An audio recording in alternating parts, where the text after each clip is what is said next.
Unique just like you पे आप सभी का स्वागत है।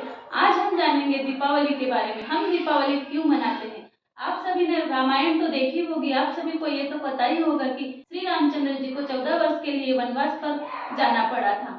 राजा दशरथ जी माता केकई के कहने पर रामचंद्र जी को 14 वर्ष के लिए वनवास पर भेजते हैं। राजा दशरथ जी की आज्ञा श्री रामचंद्र जी ने खुशी खुशी स्वीकार कर वह 14 वर्ष के लिए अपनी पत्नी सीता और भाई लक्ष्मण के साथ वनवास पर चले गए। यह बात जानकर अयोध्यावासी बहुत दुखी होते हैं, क्योंकि अयोध्यावासी श्री रामचंद्र जी को भगवान की तरह पूजते थे। उन्होंने 14 वर्ष तक रामचंद्र जी की प्रतीक्षा अयोध्या में की और रामचंद्र जी वनवास में 14 वर्ष के लिए रहे। वहां पर माता सीता को रावण हरण करके लेकर गया।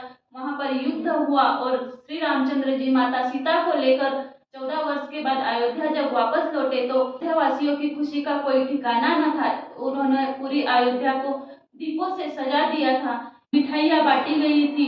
यह परंपरा आज भी चली आ रही है। अयोध्या को आज भी दीपों से सजा दिया जा रहा है और घरों घर दीप उत्सव होता है, दीप जलाते हैं। इस दिन रामचंद्र जी की पूजा इसलिए नहीं करते हैं क्योंकि रामचंद्र जी विष्णु जी का अवतार है और विष्णु जी 4 महीने के लिए शयन कक्ष में रहते हैं, इसलिए रामचंद्र जी की पूजा नहीं करते हैं। और लक्ष्मी जी की पूजा इस दिन इसलिए की जाती है क्योंकि इस दिन लक्ष्मी जी का बर्थडे रहता है।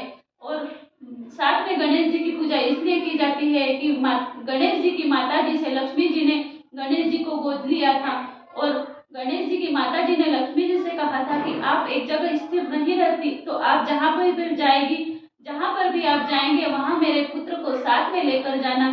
तो इसलिए माता लक्ष्मी के साथ गणेश जी की पूजा भी होती है और इस दिन गणेश जी की और लक्ष्मी जी की पूजा करते हैं, दीप जलाते हैं। बहुत ही खुशी खुशी यह त्योहार मनाते हैं।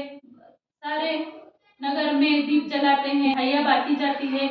यह त्योहार बहुत ही हर्ष उल्लास के साथ मनाया जाता है। बच्चे पटाखे जलाते हैं और इन दीपकों के साथ मनुष्य के अंदर का अहंकार भी इसकी अग्नि में जल जाता है और इस दीपक के प्रकाश के जैसा मनुष्य का जीवन भी प्रकाशित हो जाता है। हैप्पी दिवाली।